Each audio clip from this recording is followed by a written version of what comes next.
আসসালামু আলাইকুম, সবাই কেমন আছেন? আশা করি সবাই ভালো আছেন।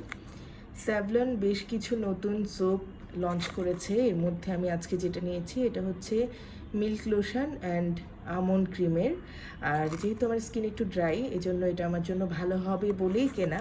স্মেলটাও একটু দেখলাম, স্মেলটাও আমার কাছে বেশ ভালো লেগেছে। এছাড়া এখানে যেগুলো আছে অন্যান্য ভ্যারিয়েন্ট, সেগুলো হচ্ছে antiseptic, refreshing shower, odour control. আমার কাছে মনে হয়েছে যেহেতু আমার স্কিন একটু ড্রাই, এটা আমার জন্য বেশি ভালো হবে, যেহেতু এটা স্কিনটাকে একটু ময়শ্চারাইজ করবে। আর এটাতে যে ইনগ্রিডিয়েন্টসগুলো আছে সেগুলো হচ্ছে সোডিয়াম সোপ, যেটা সব সাবানেই থাকে। আরও আছে হচ্ছে ক্লোরোফেনসিন, তারপর আছে ময়শ্চারাইজার, যেটা আমার জন্য খুবই নিডেড, পারফিউম, তারপরে মিল্ক লোশন, তারপর আছে হচ্ছে আমন্ড ক্রিম এবং অন্যান্য। আর এটা হচ্ছে, এটাতে কোনো, ওরা দাবি করে যেটা যে কোনো ক্ষতিকারক উপাদান নেই। এটা হচ্ছে টয়লেট সোপ এবং গ্রেড 1।